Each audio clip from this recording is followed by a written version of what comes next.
Okay, so we are here with Charlie Beaton and Brian Flaig. I'm wondering if I can ask you guys to introduce yourselves. Sure. I'm Charlie Beaton. I own Big Dipper Ice Cream here in Missoula, and I've had it for 25 years as of this year. Oh, wow. But I grew up in Helena, but I've lived in Missoula since 88. Awesome. And Brian's my banker. All right. I'm Brian Flaig. I'm with First Security Bank of Missoula. We are a division of Glacier Bank Corp, based out of Kalispell, Montana. I'm the senior credit officer at the bank, so I'm involved in various aspects of the lending function. And I still do work with a few customers like Charlie on a direct basis. And we've been dealing with each other, I would guess, for probably the last 15 years. And happy to be part of the conversation today. Awesome. Thank you both so much for giving up some of your time. I know it's busy for everybody. So Charlie, maybe you can tell us just how it's been going for you in terms of Big Dipper. Yeah, it's not going terrible. Like, we're not originally, after you get past the shock of like, oh, we aren't looking at the same season that we were looking at, earlier. But we have a lot of different avenues of our business. So we have wholesale business. And so we've been able to keep supplying grocery stores with pints of ice cream. And that's been going really well. So my ice cream production manager, she's been working steady ever since. The retail store, what happened was right before the governor kind of shut things down, we can be open because we have walk-up business, which is really nice for us. But it was hard managing the line of people, and there was just so much uncertainty, and I think some employees were kind of nervous. So we shut things down for 3 weeks. And then about a week and a half ago, I think it was week ago, 2 weeks ago, recently we reopened to do online orders. And it was great because we've already been kind of set up for that through our Square store. So we were able to pivot pretty easily to that. People order online or call and pick up. We have a limited menu, and that's been actually going really well.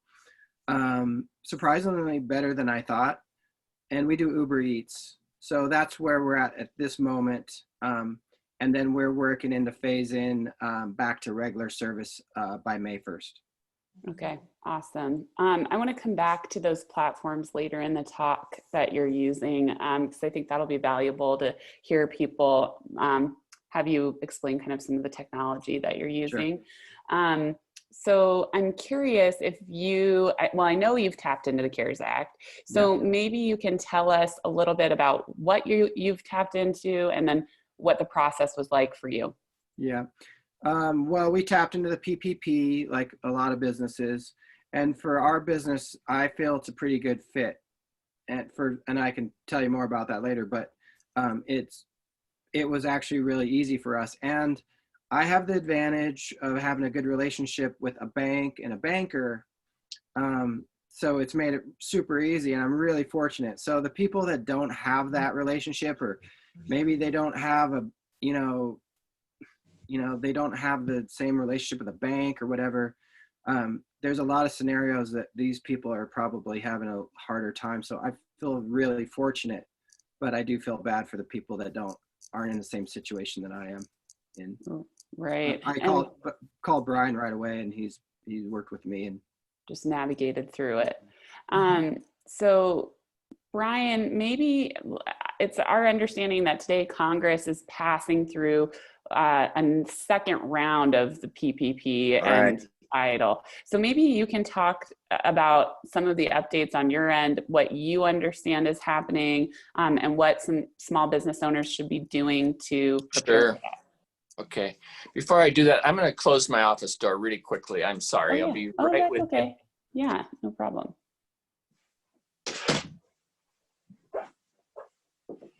All right. So yeah, that's our understanding as well. We do expect another round of funding will be approved today. We don't know exactly when that's going to become available. And If the first round is any indication, there will be a lot of demand for the funds. Our expectation is that the funds probably will not be available more than a few days. But again, those are just really guesses. To give you an idea, on the first go around, First Security Bank, we processed over 900 applications in a very short period of time for about $100 million in total loans. So our average loans have been around $100,000.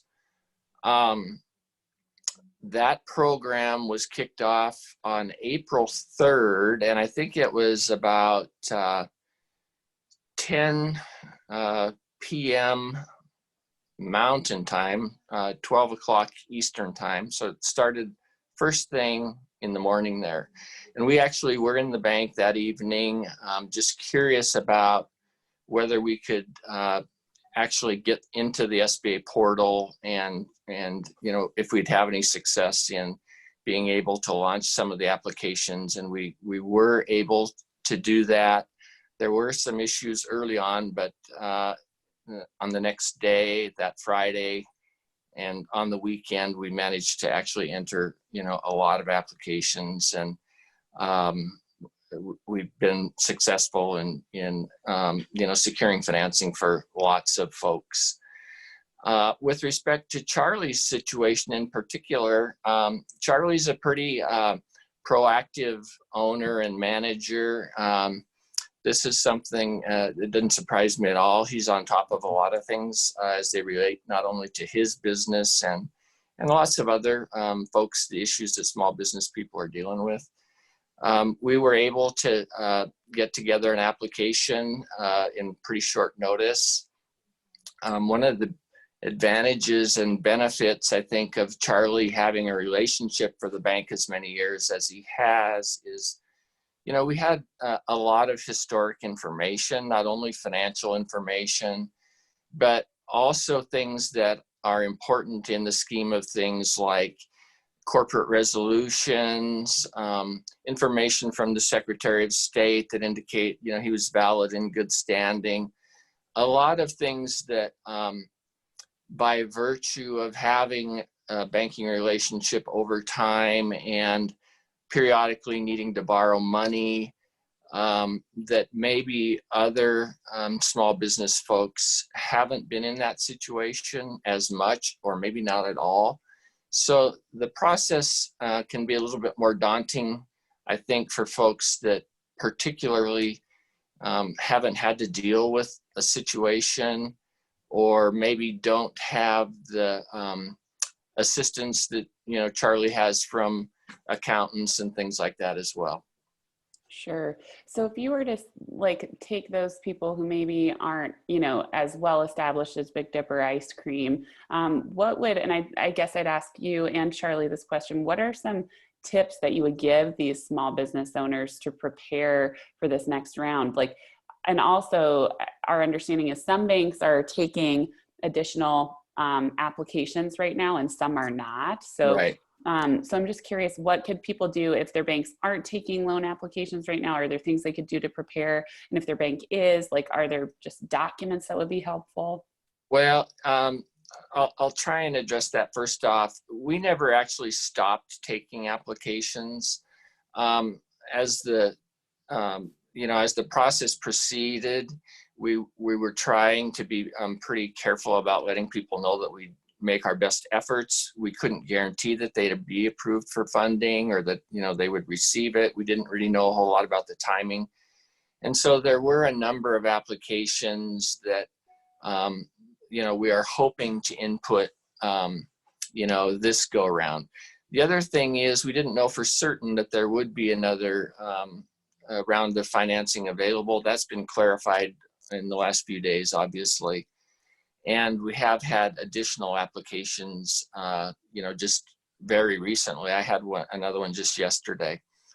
And I'm guessing we've probably got about 100 applications in queue right now. And we feel pretty good about where we're at with respect to those applications. if people were interested still as of today to try and get into the program, I mean, they really need to get something done within the next 24 hours, I would say. The application itself is fairly straightforward. It's only a couple of pages. You know, a person would be well served to go to the www.sba.gov website. The applications are available there. There's a lot of background information on the PPP Paycheck Protection Program in particular, and some of the guidelines with respect to what types of expenses are eligible. But it's at this stage of the game, I mean, it is urgent that they do that ASAP. So I don't know if I've answered all the questions, but I think just generally, I think it's important for small business people to try and not only have a good relationship with their bank, but also with respect to other professionals that may be able to assist them, whether they be accountants or attorneys, or, you know, there are local organizations like what's now called MoFi, Right. Montana Community Development Corp, that are very helpful in this process, and they actually are doing some of the disaster funding themselves, and I think are really trying to help serve some of the, let's say, kind of micro business folks that haven't had as much experience, you know, historically with traditional bank loans. Excellent. Okay, Charlie, do you have any thoughts on people who might want to get in for this round of PPP, on what makes a successful application, or a pro tip of some kind? Well, I think having good financial records is really key, because they're going to ask you. You need to be able to bring up your payroll and all that information, and so having really good records is really important, so you're not digging through papers or whatever. So that's key. And I feel like at this point, most people I know that have been interested in the program have found a way to get the application done. And like Brian said, MoFi I saw was doing this now too. So there's a ton of resources. I mean, if you don't know how to do it by now, I mean, there's just the SBA.gov alone will give you most of the resources you need. Right. But ultimately, it's not necessarily a good fit for every business too. So. Yep. Right. I think Charlie hit on a really important point with respect to this program in particular. It's a little bit different in the sense that there's not as much financial information necessarily involved in background, you know, credit reports and things like that. It's more about being able to try and demonstrate, you know, impact of the, you know, current financial economic environment, and provide information that supports the basis of the loan request. So it's a little bit more targeted that way. Sure. Okay. Yeah. Okay. I think so. We'll shift in. I think that was really helpful, and I know for other people on the call, there's also the EIDL program, which you apply directly through the SBA, and then there's also some unemployment opportunities. So I think the Department of Labor just launched a new website there, and then personally, you can also talk with your banker about mortgage deferral if you're a solopreneur and you're really struggling. Definitely. You know, I don't know that we'll talk a whole bunch about the EIDL program, but that is a direct loan program where applicants apply directly to the Small Business Administration. Those loans are actually underwritten, approved, and funded through the government. And we have heard of a few of our customers that maybe felt that program was more applicable to their situation, where they have at this stage at least received some kind of interim funding. I believe that the final approval process will be a little bit more lengthy in that program, but again, we're really not involved in that per se, so I can't comment, as to a lot of direct experience with how that might happen. That's probably more like a typical government disaster program with respect to how it's administered, when there's a flood or a tornado, a hurricane, whatever. Sure. Yeah. Okay. Okay, great. Well, I think we'll wrap up the CARES Act stuff. Brian, I'm so grateful that you could join the call with us. Thank you so much. I really appreciate that. And thanks also for making the mention, folks that do have existing loans, whether they're consumer loans, real estate loans, business loans. I mean, if they're having issues with respect to finances right now and being able to make payments, most of the banks that I'm aware of are trying to accommodate those needs, and they'd be well served to be proactive and try and contact the lender, let them know the situation. And I think that there's a good probability that they'll be able to either work out some type of a extension or a deferment if need be. Okay, perfect. Thank you for hitting on that. Okay, we're going to shift gears and go into a couple other questions for Charlie here.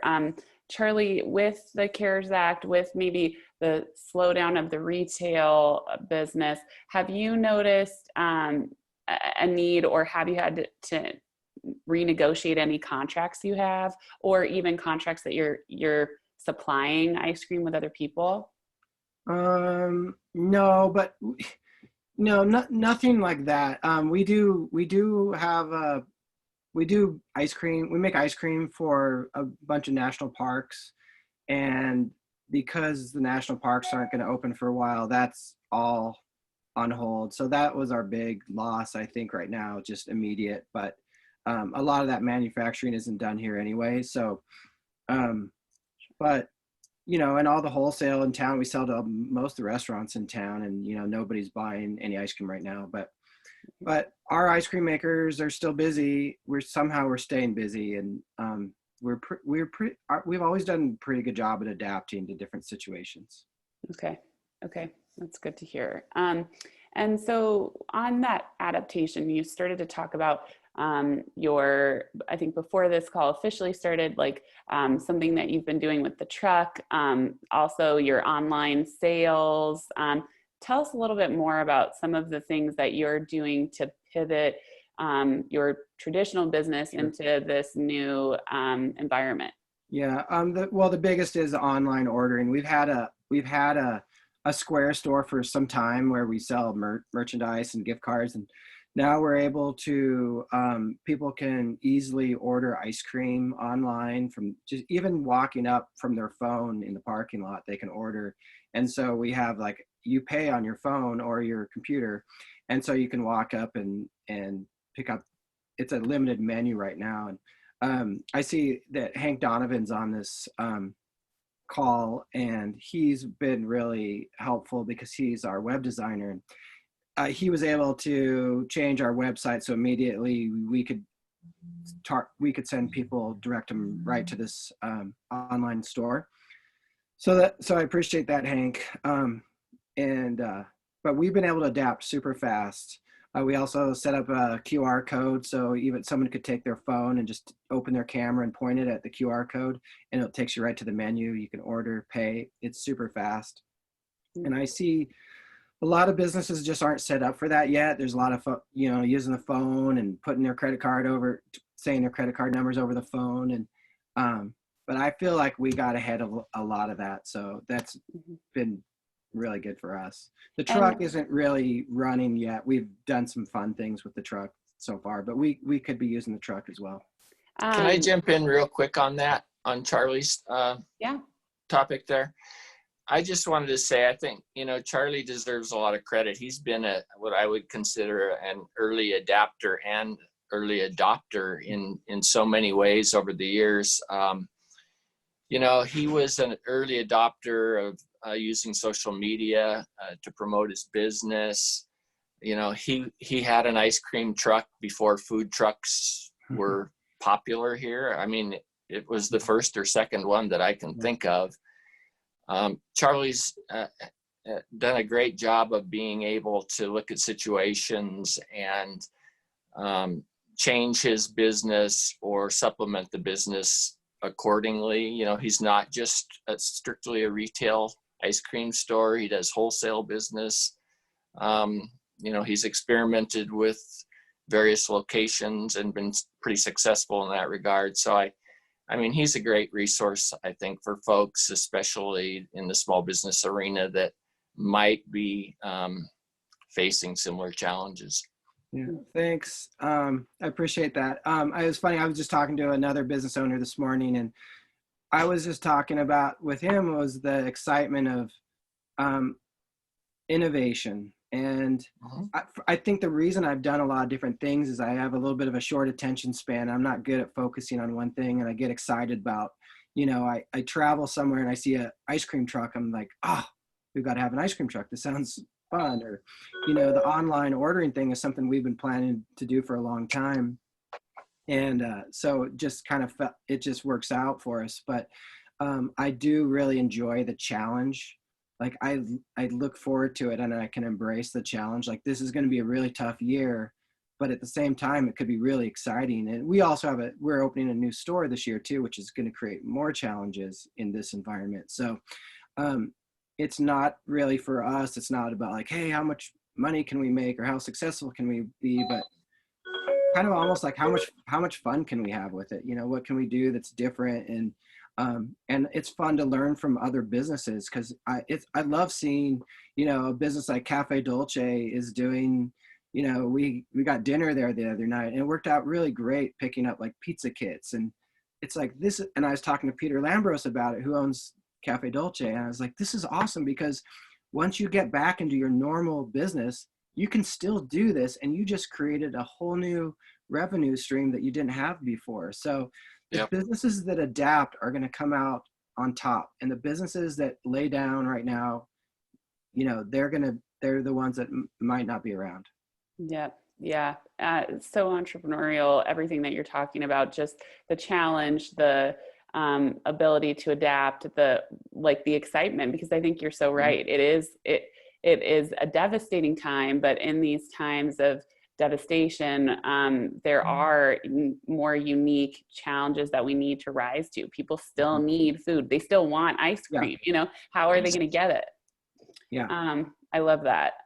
So I'm curious about like the online store, going back to that, and Square. Did you just incorporate your Square into your existing website? It was already there. So it was, everything was in place. We already had the Square, and we already had a link on our website. But what Hank from Astarna did was make that link even more direct, so people could find it real easily. Because before, you'd have to, you go to the website and you click store, and then you get to it. But now it's just right there, front and center. And it, may or may not be something that we keep on there, but in the future. Awesome. But anyway, it's worked well, because we would, Brian, who is our general manager, has already had all of it set up. So, and our other stores in Billings and Helena had already been working on some online things. So we also have them to share information with, which has been really helpful. Okay, awesome. That's great. One other thing I'll say too is we work pretty closely with some other ice cream shops. We call it an ice cream summit. And almost yearly, we get together with our friends from Village Ice Cream in Calgary and Molly Moon's Ice Cream in Seattle. Village has 3 shops, almost, and going on 4 or 5. And Molly has, I think, 8 now. And she used to work for me, and I helped her a little bit get her business set up 10 years ago. And we all work together, and it's great because we don't compete against each other. So, And another thing I was telling a friend of mine with a business is like, talk to other people in your industry, whatever, if your business is whatever it is, find out what they're doing right now. I have a friend that owns a gym, and I said, go online, go on Instagram and look at what all these gyms that are like yours, what are they doing, and see what kind of innovation. And so you don't have to necessarily reinvent the wheel either, but you can learn from people in your industry. Right. Well, and especially, I'm sure Molly Moon during this time, and she's Seattle, isn't she? So they've Yeah, been yeah. like in stay-at-home orders for a long time. It's been pretty tough for those guys, but they'll be okay. Yeah. Interesting. So really quick, I think everyone on this call would love to hear just what fun things you've been doing with the truck that you're saying earlier. Because I think it's fun for people to hear that. With the truck, I just thought it would be fun to deliver some ice cream to people yesterday. So we just filled up the ice cream truck with ice cream, and we just drove around and gave ice cream to different people, friends of ours mostly. I think that's fun. And so maybe we'll be seeing your truck driving around in the future with a new revenue stream idea, which would be really fun. So what are some things that have surprised you, maybe in a positive way, as you've been navigating this new ecosystem? Surprising me, how maybe not as much surprising, but what I've seen more businesses really supporting each other. And we're on the hip strip. It's a different world down there. If you go down Higgins right now, it's getting better, but so much of it's closed. It's really closed. Whereas you go down Reserve Street and it's like any other day, Walmart's packed and Target. But in our neighborhood, it's a lot of really small businesses that are working super hard to survive. And I think, frankly, people are really scared. And so I see a lot of people all supporting each other and talking to each other, and I'm seeing that everywhere, and I think that's important, and helping each other. Even businesses that typically would compete with each other, I feel like they feel like, oh, we're in this together, and I see them helping each other a little bit more. That's really great. And I'm wondering too, have you had any talks with people since yesterday and the governor's new issue that retail, for example, will be opening in a limited capacity starting on Monday? Have you talked with anybody on the hip strip or downtown? I've talked to a couple people, and people are just still trying to figure out how it's going to work. And our county health department is still coming up with how they want that to roll out. I know people like Nick Jacoda, I talked to him yesterday, and I know he's been working with the health department on guidance on how that's going to look. So I don't think anybody knows for sure, but you can all assume that there's going to be less tables and right. anything. It might be temperature checks, Right. And have you thought about like what that means for Big Dipper? What you guys might start doing as of next week or later? Sure. Well, we've already started doing a lot of it, we have face masks for everybody that if they're not wearing them yet, they will be wearing them any day right now. Got it. Yeah. And we also have the person that paints our sidewalks coming this week to paint big blue squares, and they'll go back 6 feet from the window. So if you or your family comes to Big Dipper, you can stand in this square, this area. And then the next one is 6 feet, and the next one. And I know Dairy Queen has, I think they have red dots right now, and they're doing it. But we'll have big blue squares, and that'll go out to the sidewalk and down and around. Oh, fun. Those are things. And then we've also, with all of our stores, we're working on a policy where every employee that comes to work is going to get a temperature check. We ordered infrared, I think they're called infrared thermometers. So they don't touch, you point it at the forehead. And so we'll have a chart. And so either the shift leader or the manager every single person that comes to work will get a temperature check. And then there'll be a checklist, whether, you have a cold, how do you feel? Things like that. Yeah. Okay. Wow. Really interesting. We'll probably start out with less people in the store as well, people working. So we might just have 3 people instead of 4. Right. Okay. So they can kind of maintain, or if somebody were to fall sick, And I'm sure your business is already kind of shift oriented anyway. So you're probably at an advantage where people are working different shifts. So if somebody were to fall ill, you'd have coverage. Yeah, we do pretty well with employees. And we have quite a few because we have a lot of people that are dying to come back because it's getting close to summertime. Sure. And the college kids are, my daughter included, or everybody's back. So everybody's in town. So. Right. Good. Okay. Well, what would be a final piece of advice you want to share with other business owners, maybe Main Street businesses who are facing similar challenges? Well, I would hang in there, and I think there's going to be more support. There's the $1.25 billion that's coming through the federal government to the governor's office this week. I'm on the COVID-19 task force, so I've been working with that. So I think for the people that have fallen through the cracks and the businesses that the PPP does not work for them, and maybe some sole proprietors, I feel like there's going to be some help for other people that aren't getting it, because like I said, the PPP doesn't work for everyone. So you need to be careful that it will work for you. Because 8 weeks from now, you may not be at full speed. So my advice would be to look carefully at how you decide to use the money. Right. But besides that, and just be innovative. Right. Yeah. Rise to the challenges. Yeah. Yeah, I love that. So just for anybody who watches this after the fact, any ideas on the timeline and trajectory of that 1.25 billion? Like, when should people be tuning in to what's happening with your task force? The recommendation to the governor's office has to be in by the 29th, which I think is a week from today. Wow. So it will be very fast. That group is moving at warp speed. I've been meeting with some other small business owners that are on the task force from across the state, and working on some ideas to help people. And I think it'll be implemented super fast, and it has to be spent by the end of the year, and it has to be spent on things related to COVID-19. So. Okay, awesome.